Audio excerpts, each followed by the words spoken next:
Maravilha, meus amigos. Mais uma vez, um prazer enorme estar aqui num Lift Talk para conversar sobre Open Banking com dois especialistas no assunto, quase duas figurinhas carimbadas do Open Banking já, né? Alexandre Cavalcante e Diogo Silva, do Banco Central. Eu vou fazer aqui um contexto geral, fazer uma apresentação rápida de vocês para os poucos que ainda não conhecem os dois, acho que são muito pessoas que seguem o Open Banking e não conhecem Alexandre Cavalcante e Diogo Silva, acho que não estão seguindo o Open Banking de verdade, e lanço sempre aquela pergunta inicial para os dois, como é de costume aqui no nosso Lift Talks. Para você que é a primeira vez que assiste um Lift Talks, esse é um programa que a gente faz quinzenal, dentro do ecossistema do Lift, que tem no seu maior projeto, a sua maior iniciativa, o Lift Lab, onde que a gente está partindo agora, inclusive, para a nossa quarta edição. Quem diria, hein, Aristides? Quem diria, Diogo? Quarta edição do Lift Lab, mais de 50 projetos entregues para a sociedade, selecionados, finalistas, nas 3 primeiras edições, a gente está super feliz. Por que a gente está falando de Open Banking, né, amigo? E por que especificamente as oportunidades para os desenvolvedores? Acho que tem vários motivos para a gente falar de Open Banking no Brasil atualmente, e tem vários aspectos do Open Banking. Alguns que podem ser destacados o Open Banking de uma certa forma, a titularidade dos dados para o devido dono, né? O cliente, o consumidor, a gente volta a dizer, né, para o cliente, para o consumidor, para o cidadão, esses dados são seus, não são das instituições financeiras, né? E você faz com eles o que você achar melhor. Então, acho que esse é um aspecto muito interessante para a gente abordar. A gente tem uma outra faceta do Open Banking, que é a expansão, acho que na quantidade e na qualidade de dados abertos do Sistema Financeiro Nacional. Quer dizer, a primeira fase o dado é meu, eu que abro, né? Essa faceta é o regulador dizendo, bem, as instituições têm que publicar isso claramente, né? Então, acho que esse é um outro aspecto bacana. Mas a gente está falando, acho que, de uma terceira faceta. A gente está falando do Open Banking aqui, hoje, com vocês, como um ecossistema de compartilhamento padronizado e, por isso, interoperável de dados e serviços por meio de APIs, para que terceiros desenvolvam novos produtos e serviços. E aí, esse terceiros desenvolvam é uma questão chave aqui, né? Quer dizer, é o lado desenvolvedor do Open Banking. E aí eu estava pensando, assim, né, antes da gente começar essa conversa, sobre O Senhor dos Anéis. Perdão pela metáfora. Mas as pessoas acham que O Senhor dos Anéis é uma história sobre o Frodo, né? Sobre o Frodo Baggins e tudo o que ele vai fazer. E eu fico discutindo que não. É uma história sobre o Samwise Gamgee, né, cara? Quem está por trás disso. Então, trazendo essa referência bem nerd, né, de Senhor dos Anéis para vocês, a minha pergunta é essa, assim, ó. O quão nerd ou geek vocês são ou foram, né? O quão Star Wars, Star Trek, Hobbit, quem jogou aqui Dungeons and Dragons, quem leu Mochileiro das Galáxias, no Guia dos Mochileiros das Galáxias, Aristides e Diogo, acho que o Diogo já está com o microfone aberto. Qual o seu lado mais nerd ou qual o seu lado mais geek? Então, como alguém que cresceu nos anos 80, então acho que tive minha fase de D&D, né, Dungeons and Dragons, peguei aí a revolução aí dos videogames, então Nintendo, a Sega, vivenciei isso e tudo, ainda jogo, mas os jogos que eu jogo mais é aqueles jogos de construir, então de parque de diversão, tem esses jogos aí que me atraem. Quando você estava falando do Senhor dos Anéis, só esperei que você não falasse que a gente era o Gollum, né? Alguma coisa assim. Então, a referência foi, pelo menos não foi por esse caminho. Então, ainda bem. Então, assim, minha formação é na área das ciências econômicas, mas a tecnologia sempre foi algo que me atraiu. Então, acho que da maioria das pessoas aí que vivenciou essa evolução aí da tecnologia que aconteceu aí dos anos 80, dos 90, eu acho que tem um pouco de nerd, né? E a parte mais nerd minha é que eu faço origami, né? Eu acho que também é uma atividade que me acalma e que demanda bastante, vamos dizer assim, concentração, mas eu acho que ainda não é algo que está aí no mainstream, né? Então ainda acho que é visto como algo mais de cultura nerd. E filme, Tô nessa também, Diogo, tô nessa também. Néfilo também, mas gosto de filme mudo, então talvez também não é uma vertente de filme aí que a maioria das pessoas curtem, mas filmes mudos, então Safe to Last é o meu favorito, acho que é um lado diferente, talvez, da minha personalidade, né? Boa. Origami também tenho, quando eu ia a São Paulo, né, quando a gente viajava, ia lá comprar papel, né, em São Paulo, em especial, também sou desses. Mas, Aristides, o seu lado mais geek ou mais nerd, qual é? Nossa, pensando aqui, eu estava lembrando da época que eu jogava o Atari ainda, com River Raid, Pac-Man, Enduro, vários jogos que hoje a gente não pensa mais diz que são jogos antigos, são né? Para não dizer essa outra parte. Né? Claro que, como lado geek, a gente gosta dessas novidades, algumas coisas tecnológicas, não só jogos de videogames, assim, até os mais recentes, o Resident Evil, de você fazer aquela saga, daquela batalha por trás de vários zumbis. E, claro, dessa série mais recente de Star Trek, para quem viu Star Trek, Star Wars, as séries antigas e começar ainda a vê-las presentes atualmente, por exemplo, não só nas novas versões, mas recentemente o Mandalorian. Então você acaba mantendo esse lado ainda com você, de você resguardar esse lado de assistir essas séries que representa todo um espaço onde você aprendeu, né, digamos assim, e se teve muito entretenimento. Então, vou aproveitar e fazer a propaganda. Para quem não viu Mandalorian, não é só o Baby Yoda, que é muito massa. Assiste, né, é bem legal a história, acho que vale a pena mesmo.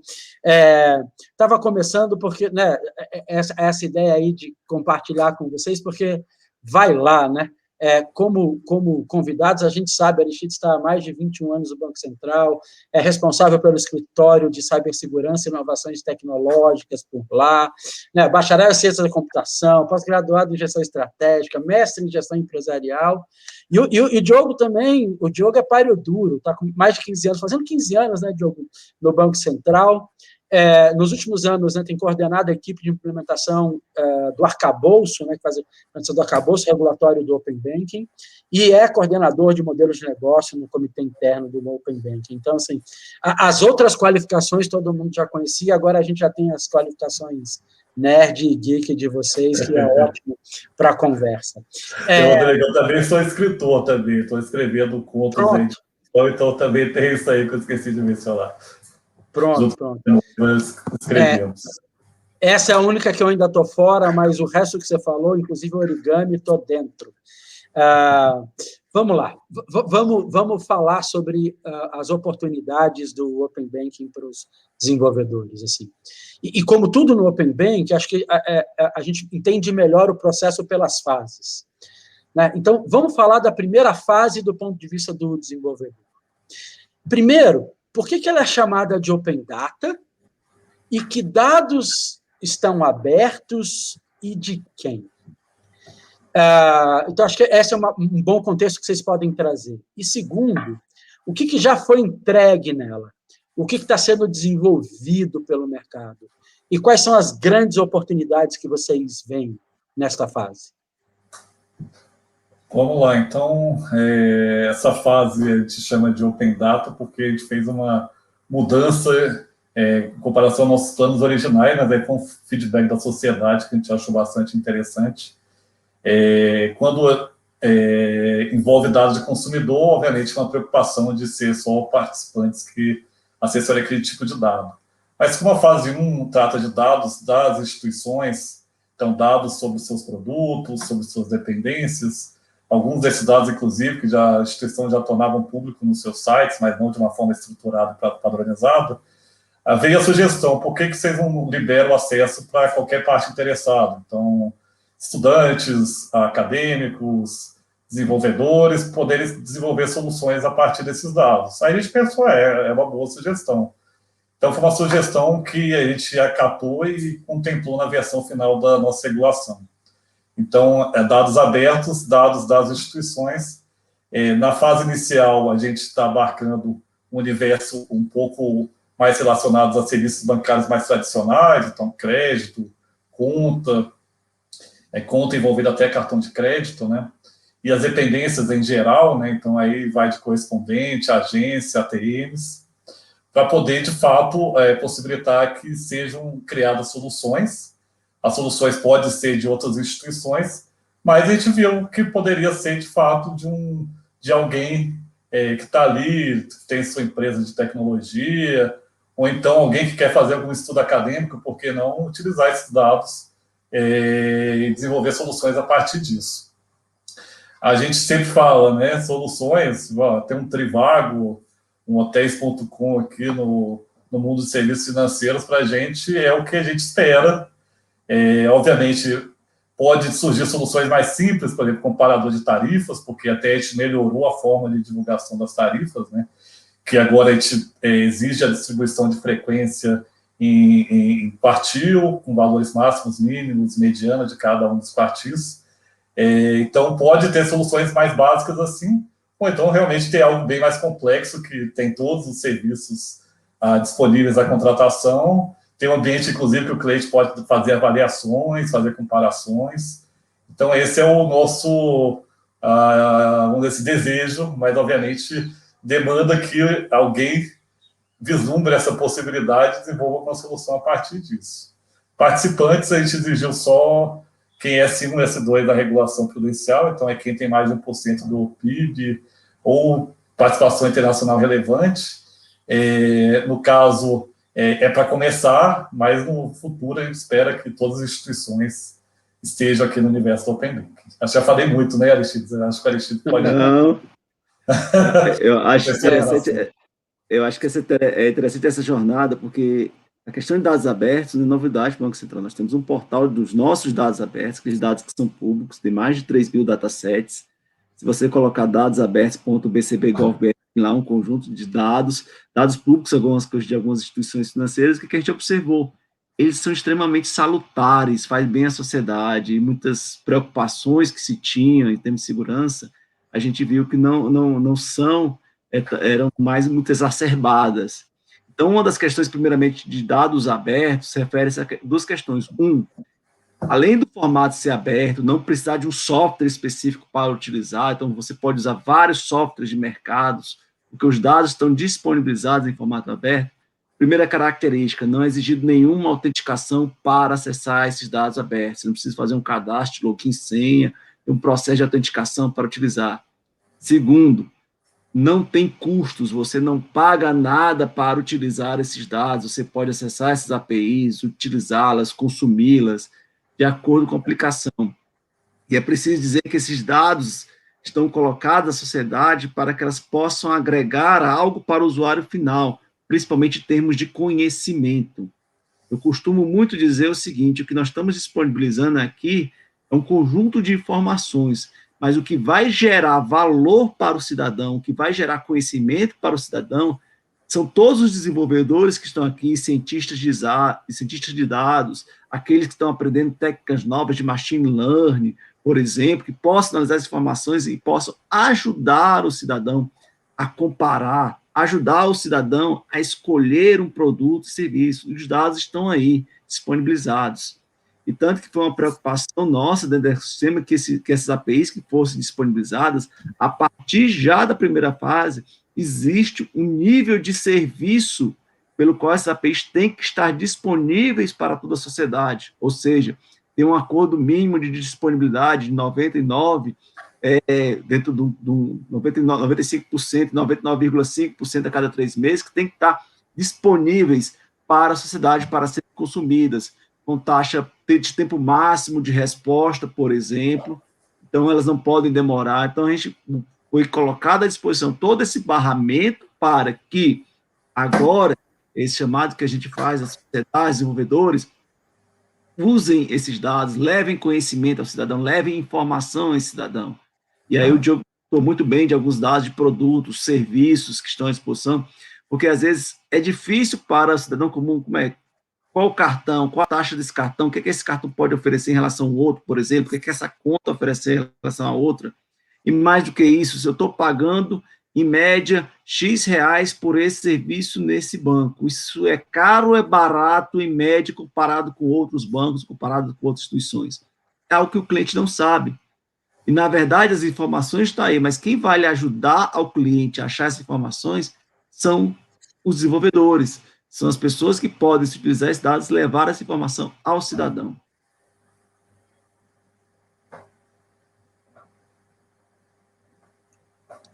Maravilha, eu me contive porque eu vi que meu microfone estava fechado.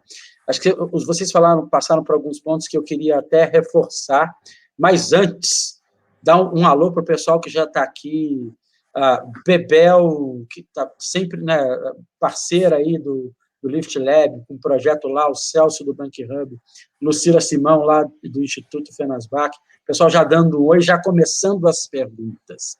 O bacana, né, Diogo e Aristide, vocês sabem bem, isso aqui é uma comunidade, eles se preparam, a gente prepara todo um roteiro de fala, e eles vêm com coisas melhores e mais complexas para a gente responder, e a gente acata muito o que é trazido aqui pela comunidade. Mas, Aristides, você falou do que os desenvolvedores vão chamar de requisitos não funcionais, né? Então, os SLAs, né? Os acordos de nível de serviço, os tempos. A gente tem uma experiência, acho que especialmente de Reino Unido, né? Onde isso não ficou tão especificado desde o começo, e o desenvolvedor não conseguiu se apropriar tão bem, né, das oportunidades, né, lá, pelo menos, no começo. Vocês conseguem, já nesse momento, Aristides e Diogo, poder falar um pouco do que a gente olhou na Austrália, no Reino Unido, né, de forma geral na Europa, de forma geral, o que a gente já trouxe de melhoria olhando o nosso sistema financeiro, né, o que a gente achou que era mais adequado e que impacta a vida do desenvolvedor e impacta o que ele vai desenvolver para a sociedade? Bom, acho que acho que o Aristides até consegue responder melhor do que eu, mas assim, estamos aqui num contexto de Open Banking com um cronograma bastante desafiador, né? Então, teve o Juscelino com seus 50 anos em 5, a gente está aqui basicamente propondo um Open Banking de 5 anos em 1. Então, outras jurisdições, elas começaram na frente, né? Então, você citou aí, acho que Reino Unido é a principal referência, tem 3 anos de Open Banking, de OBI constituído. Então, eles são a referência, e como o nosso cronograma tinha esse, vamos dizer assim, esse desafio grande, né? A gente sempre falou para o mercado, vamos não inventar a roda, né? Vamos pegar o que funcionou bem lá, o que não funcionou bem a gente faz os ajustes, adequa aqui para a nossa realidade, até porque o escopo de dados lá era não tão ambicioso, né? Por exemplo, crédito não era algo que eles pegaram no Reino Unido, e quiçá a fase de Open, da nossa fase 4, que a gente já vai até no Open Finance, né? Então, a gente olha muito para eles, então, se for pegar, assim, por exemplo, a questão de dashboards, a própria forma de divulgação no GitHub é muito parecido com o que a Austrália faz, a divulgação de exemplos, a lista de participantes, eu acho que, na verdade, é aquela história, vamos, no que está dando certo lá fora, vamos fazer parecido, e a gente tem onde inovar em campos, por exemplo, escopo de dados, né? Eu acho que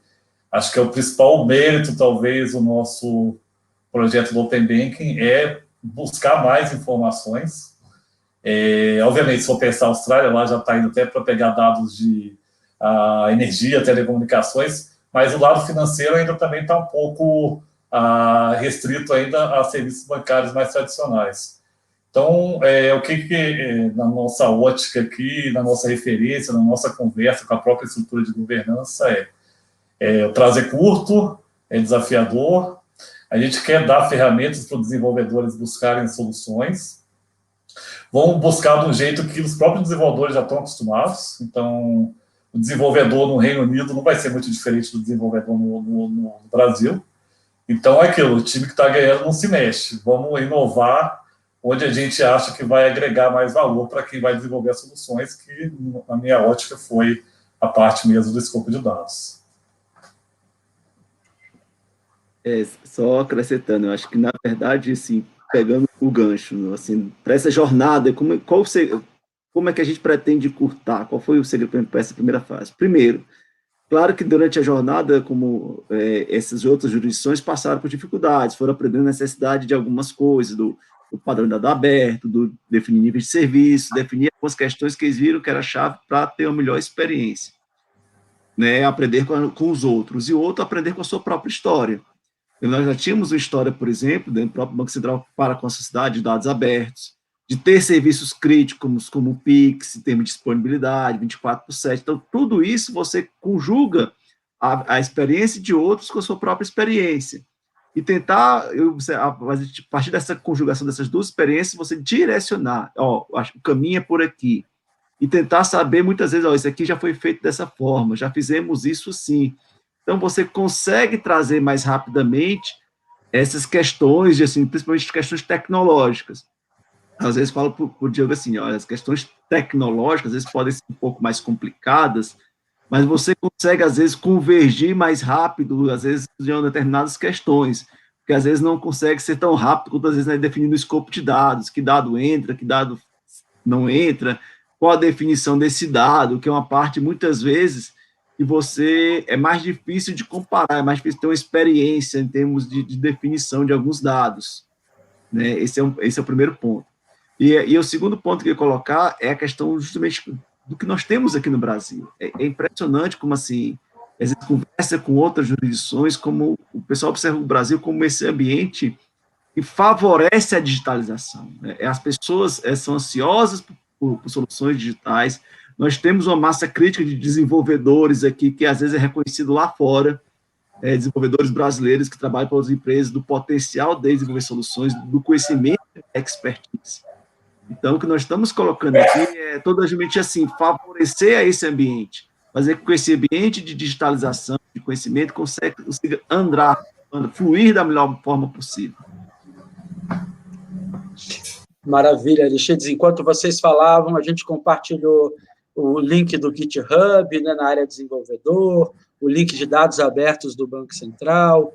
Aristides, outro dia, estava tendo uma conversa comigo, lembrando que a gente fez, né, o Cidadata, que foi uma premiação, né, para aplicativos de uso de dados abertos do Banco Central, e já está em tempo da gente fazer algo parecido de novo, né, Aristides? Essa foi a sua conversa com a gente, dentro do Banco Central. Agora a gente vai ter, né, um grupo muito maiores e, como o Diogo falou, com uma outra qualidade de dados abertos, né? Essa separação, por exemplo, né, Diogo, em quartis, em mediana, essa distribuição por instituição, isso vai gerar um outro impacto nesses dados abertos. A gente poderia ficar falando aqui mais um tempão sobre a fase 1, do ponto de vista do desenvolvedor, mas vamos para a fase 2.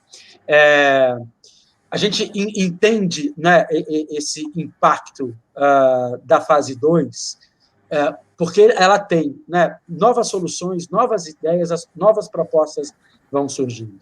Para a gente, réis mortais, a fase 2 só começa agora no dia 15 de julho. Para vocês, ela está super adiantada, vocês já, né, desenharam ela, se não por completo, deve estar faltando vírgula por aí. O que ela difere, né, do ponto de vista do desenvolvimento, né, das APIs, de cadastro, né, de cliente, de transações, o que elas diferem e o que vocês imaginam ou esperam que surja da mente criativa dos desenvolvedores a partir desse momento? Eu acho que a principal diferença por ser dado de cliente, entra a questão da própria jornada do cliente, né? Então, a gente tem que consentir, tem que se autenticar, tem que confirmar o compartilhamento. A instituição que vai recepcionar os dados tem que ser uma instituição participante, então também tem a dimensão de autenticação, troca de certificados entre as instituições para elas se autenticarem.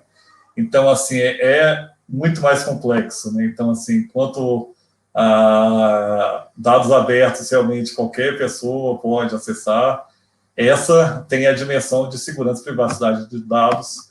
Então, no desenho do fluxo, o fluxo é bem mais robusto. Então, até por isso, a regulação vai avançar em questões como, por exemplo, como vai ser a experiência do cliente ali quando ela está se relacionando com a instituição, para não ter fricções, questões de como é que vai ser o processo do cliente fazer o seu consentimento, escolher os dados que vão ser compartilhados. Então, vamos dizer assim, o tratamento em termos de segurança é muito maior, né? Então, enquanto na fase de uma preocupação era talvez muito mais definir quais seriam os dados compartilhados, padronizar os campos, isso permanece na fase 2, só que, obviamente, o fluxo ali de como é que vai ser o compartilhamento tem nuances ali muito mais complexas, mas, novamente, tiver desbravadores aí que já trilharam caminhos que nos beneficiaram aqui também, quando a gente vai definir quais vão ser os padrões da tecnologia empregada. Então, a gente mantém conversas com outros reguladores, estamos participando de fóruns de reguladores que estão discutindo isso. Isso está sendo bem benéfico, né, porque a gente está aqui vamos dizer, com a mão na massa, mas, assim, Open Bank, de qualquer forma, ainda é algo novo, né? 3 anos é pouco e são ainda poucas instituições que estão tão maduras a ponto de poder falar, olha, o que eu fiz aqui, sigam que está dando tudo certo, né? Então, a gente está aprendendo muito, mas, como eu falei, a preocupação de ser sem fricção para o cliente, mas ser seguro, permeia toda a nossa regulação e a gente é bastante conservador em alguns momentos, do tipo, vamos começar pequeno e depois a gente expande os nossos horizontes aqui para não ter nenhum prejuízo para o processo como um todo, né? Mas aí o que o desenvolvedor pode vislumbrar aqui, eu acho que até o Aristides, nas apresentações, ele sempre traz os casos de uso, eu acho que é um bom momento aqui para a gente conversar um pouco sobre esses casos de uso, que acho que a partir da fase 2 tem muitas coisas que talvez a gente nem imagine hoje. Né?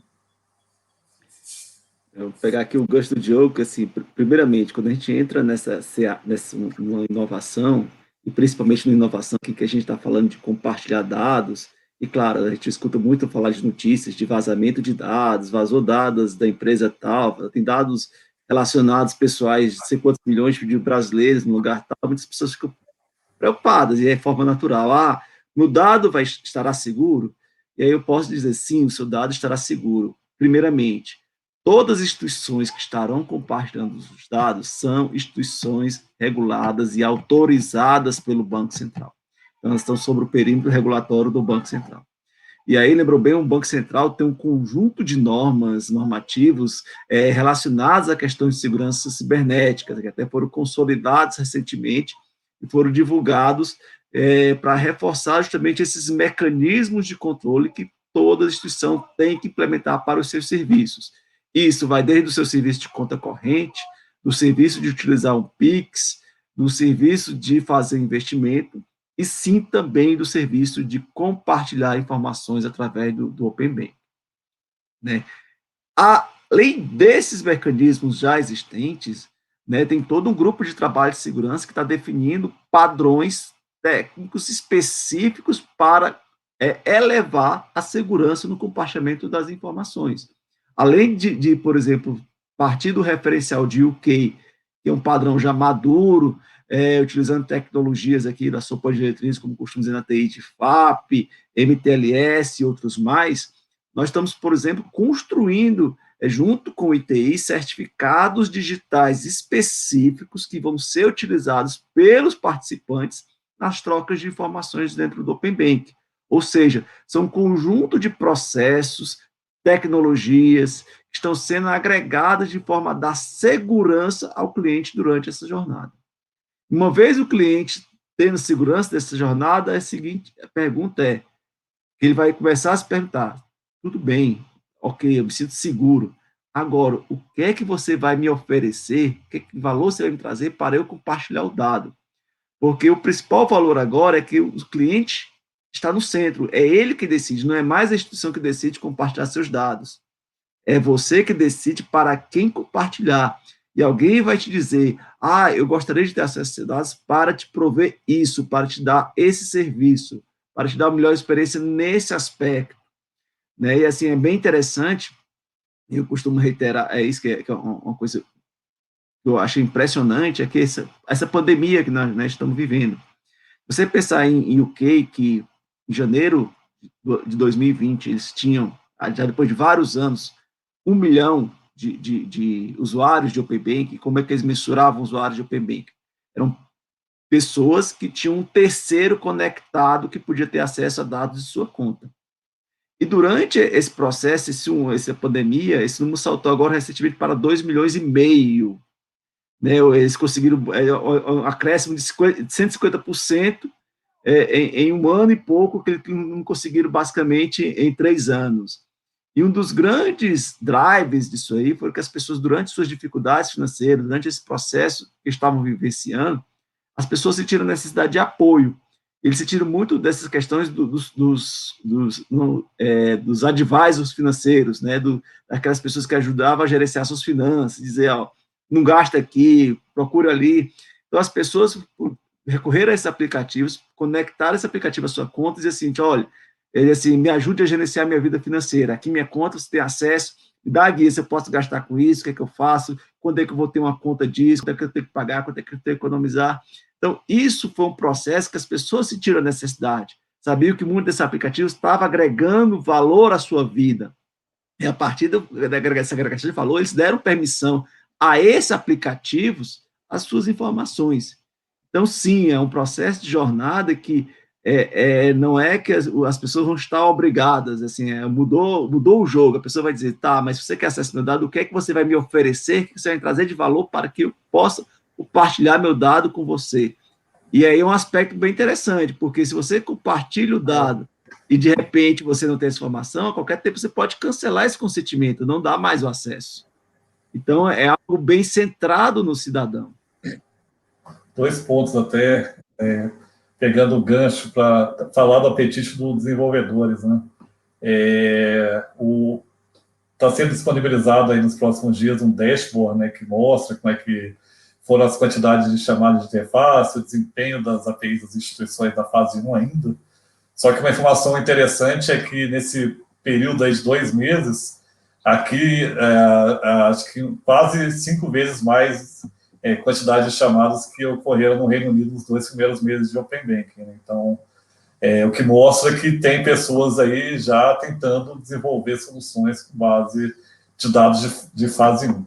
De dados de fase 2, eu acho que tem um espaço muito grande para as instituições investirem com relação à oferta de crédito, né? Que, como eu falei, por exemplo, em outras jurisdições não era uma preocupação deles, mas foi algo que a gente trouxe forte no nosso Open Banking. Na fase 3 tem a parte de encaminhamento de propostas de operação de crédito, mas a gente acha que pode dar uma grande dinamizada no mercado de crédito, inclusive compartilhamento de informações sobre o histórico das operações já contratadas, questões relacionadas ao crédito ali existente, que na fase 3, lá, com encaminhamento de proposta de operação de crédito, pode ainda sim, mais facilitar o acesso de um cliente, às vezes talvez uma pequena e média empresa que não tem acesso a crédito, ou então até uma pessoa natural que tem acesso a crédito, mas não estava tendo acesso a múltiplas instituições, ela tem acesso a um crédito mais barato, uma condição mais conveniente e adequada para o perfil dela. Então, crédito, acho que é que o Open Banking pode beneficiar muito, tanto o acesso, mas o acesso qualidades adequadas, né? Então, não é só inclusão financeira, é o que eles chamam lá de financial health, né? Melhorar a condição financeira das pessoas. Maravilha. E o Aristides falou, e você trouxe dados, né, concretos, Diogo, dessa disposição do brasileiro de se digitalizar, pré-pandemia. Pós-pandemia, né, ou durante a pandemia, ela é muito maior, como qualquer um no mundo. Eu estava vendo os últimos dados, e últimos dados já pode estar errado, né, porque passa uma semana, o dado pode ser atualizado. Mas a gente estava com mais de 100 milhões de chaves cadastradas de Pix, mais de 40 milhões de pessoas únicas, né, usuários no Pix, É assustador mesmo, e quando o Diogo traz, né, a informação que em 2 meses a gente, né, suplanta em número que demorou 5 meses no Reino Unido, é essa disposição mesmo, e esse timing importante, eu acho que isso vale a pena falar, né, para os desenvolvedores entenderem o que está acontecendo, né, participarem dessa conversa, inclusive entrarem no GitHub, né, se você ainda não teve acesso, a gente está postando aqui alguns dos links, tem uma área especial para a fase 2, acabamos de postar, né, com os manuais, com os processos e as APIs. Eu vou continuar a nossa conversa já trazendo interações aqui da nossa comunidade. E aí, me perdoe se eu não fazer a pronúncia correta, porque é um sueco. O Jorgen até entrou no LinkedIn e falou, eu posso participar, eu posso fazer pergunta? Por favor, meu amigo, eu vou aqui já publicar. Ele traz a questão da proteção de transações virtuais, né, no Brasil. Acho que especificamente por meio de identidade digital. Aristides, acho que essa também é uma área sua, e claro, Diogo, você pode participar. Mas como é que está a identidade digital, ou como é que está a gestão de consentimento para a gente garantir, né, essa transparência no processo e né, a proteção dos dados do cliente? Bom, primeiramente, assim, todo processo de consentimento é um processo que o cidadão, o cliente, tem que autorizar perante sua instituição financeira, né, sua instituição que detém seus dados. E ele vai ter que utilizar os mesmos canais de autenticação para fazer as transações financeiras. Então, por exemplo, nesse processo de experiência, se você chega lá no seu internet bank, ou no mobile bank, para fazer um Pix, para fazer um investimento, vai ter esse mesmo processo para você chegar lá e fazer um consentimento de acesso aos seus dados, de forma a garantir essa autenticação. É claro que o processo de identidade digital de forma mais ampla aqui no país é algo que ainda está sendo muito discutido em termos de governo.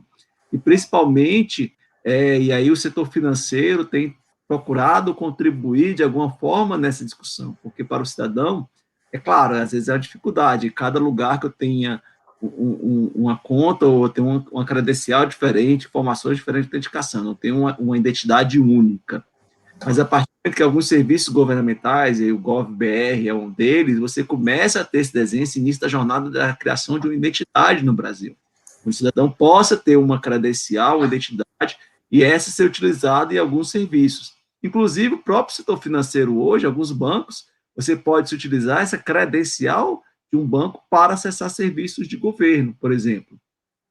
Então, esse é um processo que está iniciando a identidade digital do país, mas de forma alguma essa questão prejudica o Open Bank no Brasil. Né?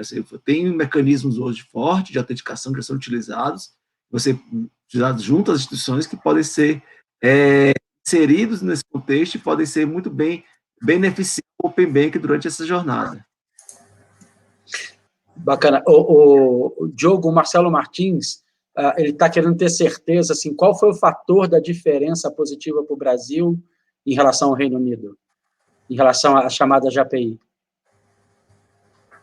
Então, acho que o que justifica, então, ter 5 vezes mais chamadas do que no Reino Unido nesse período primeiro, que a própria Aristides falou, né? Acho que a pandemia reforçou, então, o hábito do brasileiro a consumir produtos e serviços no meio eletrônico. Então, isso talvez incentive desenvolvedores a buscar soluções para esse consumidor que está mais digitalizado, vamos dizer assim, que tem um apetite para consumir agora o meio digital, que talvez já existia uma sementinha ali plantada, só que com a necessidade que a pandemia os obrigou, né, a realmente consumir mais com o meio eletrônico, potencializou isso.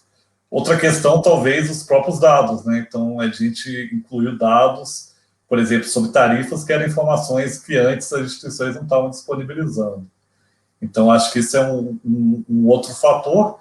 E também porque, também como o Open Banking já está, pelo menos, falado na imprensa, na grande imprensa, talvez gerou também algo mais atrativo que eles não tiveram lá quando eles foram os idealizadores, né? Então, hoje, no meio financeiro, Open Banking já é uma palavra que Muitas pessoas já conhecem, claro que isso aí a gente espera que daqui a pouco seja algo que já faça parte do vocabulário de todos, mas eles tiveram esse desafio, que como desbravadores, a gente não precisou trilhar com a mesma dificuldade, né? Já estava mais fácil, já tinha uma trilha ali que facilitou a gente ter esses resultados.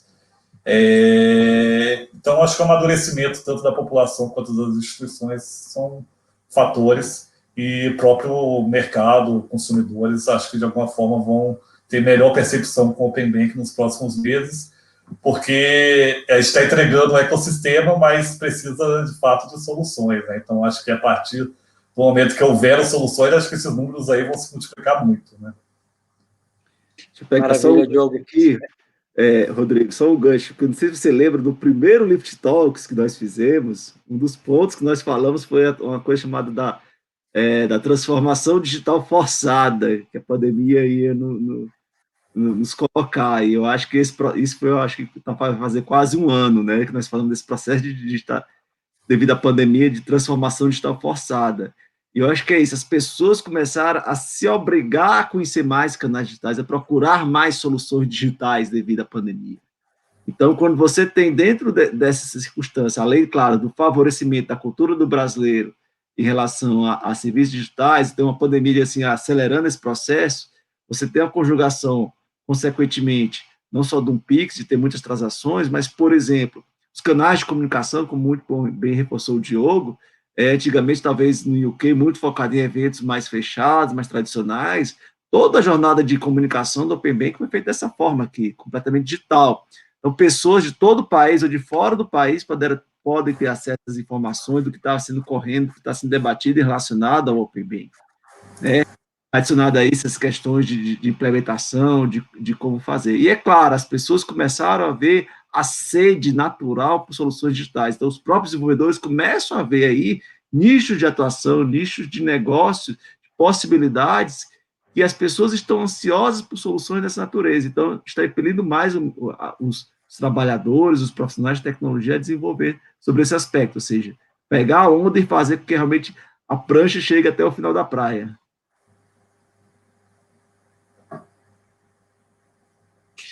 Gostei da metáfora, Aristides. Vou puxar uma mais geral aqui, né? A gente falou da fase 1, da fase 2, falou dos impactos que elas vão ter, mas antes a gente entrar numa fase 3, com iniciador de pagamento, com encaminhamento de proposta de crédito, como é que os desenvolvedores podem tirar o melhor proveito das duas fases? E é assim, né? Onde eles encontram os materiais, existem manuais, existe guia de implementação, existe um espaço para FAQ, né?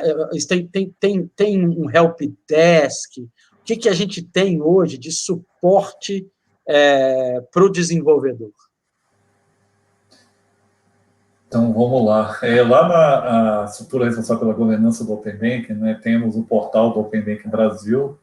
Lá vão ter informações úteis tanto para um cidadão que ouviu falar de Open Banking e quer obter mais informações para entender o que é o Open Banking, quais são os seus direitos, mas também tem a área do desenvolvedor. Essa área do desenvolvedor, além do próprio GitHub, que já tem uma própria forma de ser colaborativo, de próprias soluções ali dos desenvolvedores serem trocadas ali, a questões relacionadas, temos um Service Desk específico para receber demandas. Aí as demandas também podem ser demandas de cidadãos sobre o compartilhamento que pode ocorrer nas fases posteriores do Open Banking, mas o foco principal é para receber realmente demanda de instituições participantes e de desenvolvedores, né? Então, ali, se algum desenvolvedor verificar algum problema no endpoint de alguma instituição, por exemplo, ali ele pode reportar, ali ele pode tirar dúvidas. Ali tem um ambiente que inicialmente de conversa com chatbot, então dúvidas mais assim gerais sobre o Open Banking ali o desenvolvedor pode tirar, mas ele também teria esse espaço aí para ele poder entrar em contato com a instituição e com a própria estrutura, se tiver alguma questão do site que está fora do ar, ele pode também acionar a própria estrutura para poder resolver. E assim, a gente está aquela história, o carro em movimento, mas fazendo ajustes, né? Então, a gente está bem atento como é que está sendo a jornada do desenvolvedor, as fricções, o que pode ser melhorado. Então, aquela história não acaba com a implementação da fase, né? Então, a fase 1 foi implementada, mas até agora a gente está apontando, conversando com a própria estrutura, com as instituições participantes, para realizar aperfeiçoamentos para poder deixar então essa jornada aí do desenvolvedor com menos fricção, a parte mesmo de Service Desk, que eu acho que ainda talvez não é de conhecimento de todos, mas assim é algo que, se o desenvolvedor tiver dúvida, ali na área do desenvolvedor ele tem um link para ele poder levar o seu questionamento, ou então tirar alguma dúvida, como, por exemplo, que no FAQ, por exemplo, resolveria, né? Então também tem essas ferramentas disponíveis para o desenvolvedor. Pegando o gancho aqui no que o Diogo falou, né, que o Service ele tem um prazo, tem níveis de serviço que ele tem que cumprir, tem que dar o feedback, uma resposta a quem abre um chamado em relação ao Service Desk. Gostaria de acrescentar especificamente para a fase 2, né, vai estar sendo proposto, vai ser disponibilizado pela estrutura para os participantes, o que chama de sandbox. O que é sandbox? É como se fosse uma simulação de um banco virtual, pela qual você poderá criar suas aplicações e interagir com esse banco virtual do tipo, eu estou acessando corretamente, estou recebendo corretamente, está funcionando, minhas credenciais estão corretas. Então, ele simula um banco pelo qual você está interagindo nessa troca de informações, tanto para, eventualmente, acessar alguma informação, como para prover. É isso, de certa forma, para facilitar o desenvolvimento de novas aplicações, principalmente a partir da fase 2, por parte dos desenvolvedores. Muitos desenvolvedores perguntam, o que é que vai ser o meu ambiente de desenvolvimento? Onde é que eu vou desenvolver? Então, cada um tem as suas ferramentas que já estão mais acostumados a desenvolver, e a ideia é que tem esse sandbox, esse banco virtual, pelo qual você vai ter uma orientação, um guia de como utilizá-lo para construir e interagir suas aplicações. Né? Além de, claro, evidentemente, antes de uma instituição utilizar uma aplicação, tem sempre um processo de teste de conformidade por parte do diretório em relação às aplicações que estão sendo disponibilizadas pelos participantes dentro do ecossistema do Open Bank. Aristides, eu não sou desenvolvedor, não, mas eu conheço vários e converso com vários, então eu quero reforçar o que você está falando aqui. A gente vai sair de um API mock baseado em Swagger para um sandbox de verdade. Não deixa de ser, é como se fosse o sandbox, é como o pessoal chama, é uma instituição mocada, né? É uma instituição completamente virtual, um banco virtual, e pelo qual você vai pegar suas ferramentas e interagir, né? Assim, as APIs estão mocadas, vão retornar dados, claro, não são dados verdadeiros, mas que realmente o desenvolvedor possa, se eu conseguir fazer minha aplicação rodar bem com esse banco virtual, ela rodará bem com qualquer um dos bancos participantes. Eu tenho certeza que tem muita gente soltando fogos de artifícios nesse exato momento. Os projetos que a gente teve no Lift, uma das grandes questões, né, para interagir ainda mais com o Pix, ainda mais com o Open Bank, era a ideia, né, desse sandbox. E você é o cara do sandbox, vamos falar isso, né, pelo menos do nosso tecnológico, né, do Lift. Eu tenho uma pergunta em várias partes, porque o Marcelo Martins faz um contexto muito correto, e eu queria trabalhar essa pergunta mesmo, e eu acho que cabe a fala dos dois, Aristides e Diogo. O Marcelo está dizendo assim, existe um enorme potencial para inovação com os APIs do Open Bank. Mas o amplo acesso, mesmo, a partir da fase 2, né, são para as instituições autorizadas. A primeira é Open Data, mas a partir da segunda é só a instituição autorizada. O Banco Central imagina próximos passos para democratizar ainda mais esses acessos para instituições não autorizadas, e ele ainda lembra, né, que, por exemplo, no caso do PIX, os participantes indiretos não precisam ser autorizados. Então, essa é a ideia. Assim, vocês têm esse espaço? Vocês acham que o Banco Central vai criar ainda figuras ou acessos para democratizar ainda mais esses dados? Então, como a gente está tratando de dado pessoal, a gente tem que ter uma preocupação aqui, isso. Então, não passa pela nossa cabeça ter alguém não regulado nesse ecossistema, até porque, enfim, é só você ver como é o tratamento na LGPD em termos de multa por descumprimento. Então, a gente está querendo realmente abarcar instituições que têm que observar regras de, por exemplo, política de segurança cibernética. Como a Alexandre falou, o sistema financeiro já é um sistema regulado por inúmeras razões, né? Então, desde 2001 temos lá a lei de sigilo bancário. Então, a nossa preocupação aqui tem que ser essa. Então, queremos ter o poder de supervisão sobre as instituições. O que o Banco Central tem feito, no entanto, dada essa premissa? Criou a figura do iniciador de transação de pagamento. Então, uma IP pode ser iniciador de transação de pagamento pura, então ela pode até desempenhar outras atividades. Por exemplo, ela pode fazer uma agregação de dados e prover, por exemplo, um serviço de aconselhamento financeiro, além daquele lá relacionado à iniciação de transação de pagamento. Então, estamos facilitando, criando novas figuras para as instituições poderem acessar o sistema financeiro. E temos também o próprio sandbox regulatório, que é um ambiente que permite que sejam testados novos modelos de negócio. E no final do prazo, a instituição poderia obter uma licença para ser uma instituição autorizada pelo Banco Central. Então, são essas estratégias que a gente tem adotado, tanto para preservar a segurança do ecossistema, mas de alguma forma também possibilitando que novos players entrem, porque o Open Banking no final é uma medida de concorrência, então a gente quer novos players no mercado, ofertando serviços e o consumidor no centro, né? Então, o consumidor no final tem que se beneficiar dessa maior concorrência. Vou aproveitar, antes de passar para você, dar uma apertadinha maior no Diogo aqui, Diogo. Ó. A maioria das fintechs que a gente tem no Brasil hoje, o que a gente chama de fintech, são as não reguladas, né? Quer dizer, elas não estão sob a supervisão do Banco Central. Talvez aí das 800, 900 fintechs que a gente tenha, vai lá, 10%, 20% no máximo.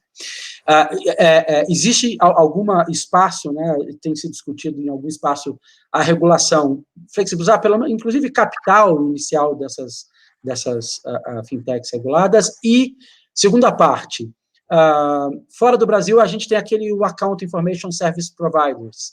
Existe alguma discussão dos ISPs, né, você falou dos PISPs, mas existe alguma discussão dos ISPs dentro do Open Banking? E aí vale para os dois, obviamente. Então, vamos lá. Questão muito relacionada à nossa própria competência, né? Então, a gente não viu espaço para criar a figura do agregador de dados. Então, mas o que a gente perseguiu, tendo o mandato para criar a figura do iniciador de transação de pagamento, que é o PISP, colocamos na nossa regra que instituições autorizadas, desde que não conflitem com seu objeto social, podem agregar dados no âmbito do Open Banking. Então, até um PISP poderia, né? Então, e o PISP já foi uma figura criada com requisitos de acesso mais simplificados do que outras modalidades de IP, por exemplo, né? Então, a gente está sempre olhando isso.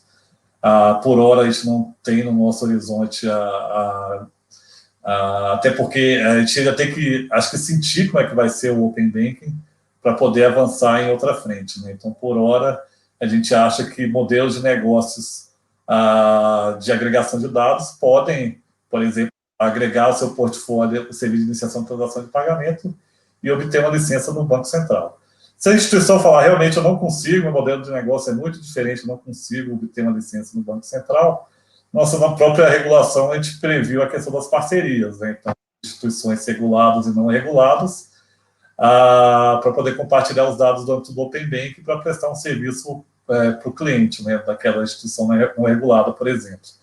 A questão que aí demanda contratos bilaterais, então, de qualquer forma, a gente também atendeu demanda aí de algumas empresas que prestam serviços muito específicos, não conseguiram obter a licença, consegue até formalizar parcerias, mas não estavam sendo exatamente observados os critérios que a gente gostaria no Open Banking. Então, também foi uma forma que a gente possibilitou na nossa regulação essa interação. Agora, é aquela história, estamos começando o Open Banking, né? Vamos ver aí os próximos anos, acho que muita coisa pode evoluir, né? Maravilha, obrigado, Diogo. Eu só acrescentaria o ponto também que podem surgir naturalmente alguns participantes, chamar assim, indiretos, através de figuras que estão se discutindo. No encaminhamento da proposta de crédito, né, se discute muito a figura dessa nova forma do correspondente bancário, do que pode ser, por exemplo, no caso do encaminhamento da proposta de crédito. E, claro, que é o começo de uma jornada, né, como o Diogo bem retrata, estamos começando. Então, esse processo de transformação vai permear também nessa questão da relação das instituições reguladas perante seus parceiros, desse processo de novas oportunidades, né, para criar soluções. E como o Diogo bem destacou, quando você está dentro do sandbox regulatório, você passa a ser uma instituição regulada, você pode optar por participar do Open Bank. E se a pessoa no sandbox regulatório está propondo um novo modelo de negócio, e através do sandbox regulatório ele se mostra um modelo de negócio interessante, seja uma nova figura aí que eu não consigo imaginar ou definir, que surja, ele pode sim ser criado um novo tipo de instituição, que a partir daí ela passa a ser regulada e outras instituições passam a atuar dentro daquele nicho de negócio. E também tem sempre espaço para instituições que, enfim, por exemplo, são especializadas em fazer autenticação. Então, ela tem um contrato com alguma instituição para prestar esse serviço para a instituição. Então, acho que o universo de players aí que vão estar envolvidos com o Open Banking é muito maior do que os meros participantes. Acho que muita gente vai participar, mas alguns precisam de alguns serviços ali de tecnologia para as instituições financeiras. Tem espaço para isso também com o Open Banking. E eu vou lembrar uma das questões chaves do nosso Open Banking que vocês já falaram, né?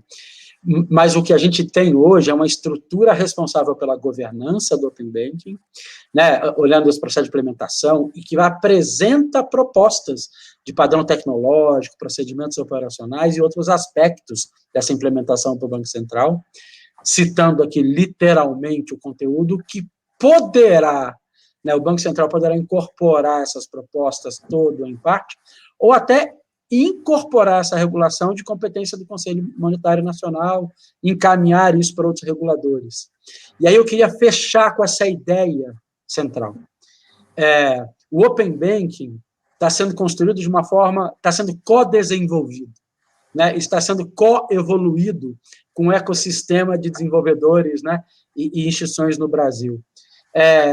Diogo e Aristides, qual é a grande vantagem desse co-desenvolvimento, dessa co-evolução, e por que é tão importante essa parceria com toda a comunidade de desenvolvedores para a gente fechar a nossa conversa?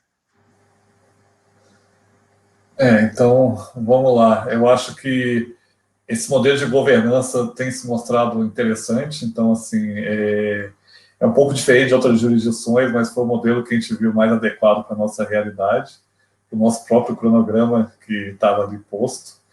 E essa construção coletiva é bom que as próprias instituições vão amadurecendo ao longo do processo. Então, muitas questões, até do ponto de vista de tecnologia, não tem muita assim, espaço para discussão, que já existem referências já consolidadas a respeito. Mas muitos aspectos, a gente viu ali que a discussão do grupo de técnicos foi benéfica até para depois o Banco Central poder regular o assunto, porque trouxe visão múltipla. Ali tem participação de pequenos, médios, grandes, instituições reguladas, instituições que vão buscar regulação, instituições que têm interesse no ecossistema, mas não vão ser participantes, mas estão ali representadas nas associações de classe que estão ali no Conselho Deliberativo.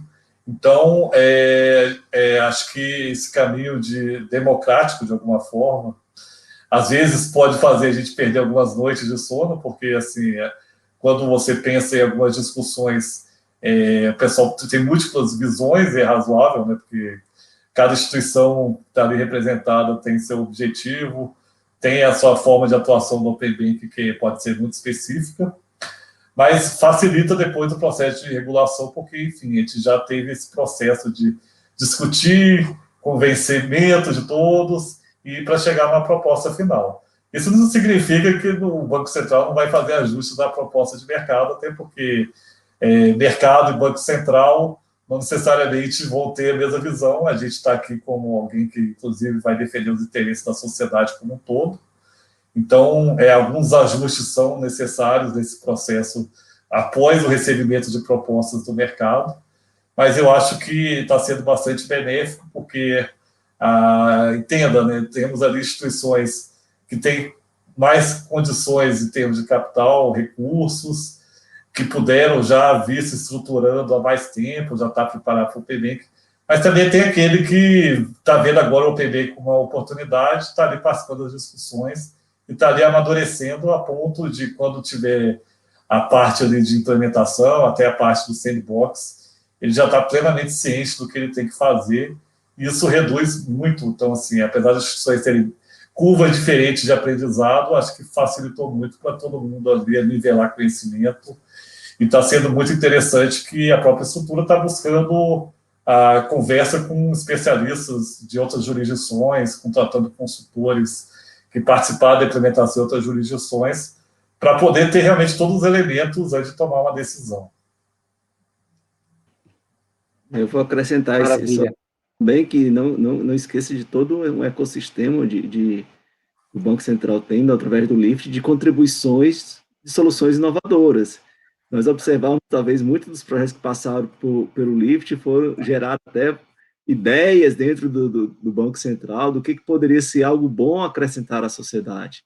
E aí eu destaco não só o LIFT Lab, porque alguns dos projetos que já passaram, relacionando questões de API, de como poderia se beneficiar, com questão de crédito, vocês vão ver que talvez muitas dessas ideias vão estar assim, internalizadas através das regulações, dos modelos que estão surgindo, né, da proposta, porque realmente foram um insumo importante em análises do Banco Central, e, claro, outras contribuições do ecossistema. Eu destaco também aqui o Lift Learning, né, as universidades, universitários, esse ambiente acadêmico, né, que o Open Bank, por si, vai trazer desafios para as próprias instituições participantes do sistema financeiro, que eles precisarão de novas soluções.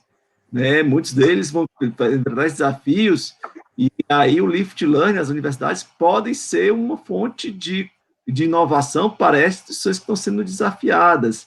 E que eu destaco muito do piloto na UNB, que teve muitos projetos bem interessantes relacionados ao PIX.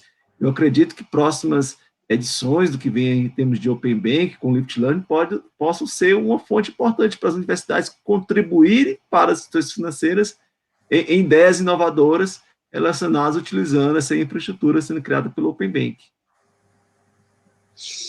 Maravilha. Meus amigos, essa hora é pouca, essa hora é rápida, né? A gente queria sempre estar mais, conversando mais, o pessoal agradecendo muito, informações valiosíssimas, a Lucila reforçando, Diogo, aí a parte da parceria, né? Importantíssima essa ideia de a gente poder agregar mais pessoas, o pessoal agradecendo, falando, conversa de altíssimo nível, e eu vou só destacar que essa não é a nossa primeira conversa de Open Banking, né?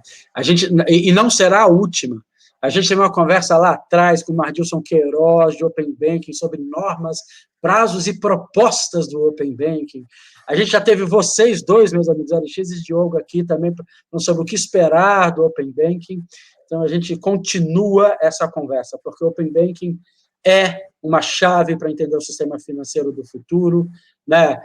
Mais justo, mais inclusivo e focado no cidadão, como o Diogo mesmo falou, né? O Banco Central está aqui olhando para a sociedade e para o cidadão. Eu só tenho, então, a agradecer a presença de vocês e me despedir, e agradecer a presença de todo mundo que está aqui conversando com a gente. Até mais e muito obrigado. Até mais, pessoal. Obrigado. Boa noite a todos. Boa noite, gente.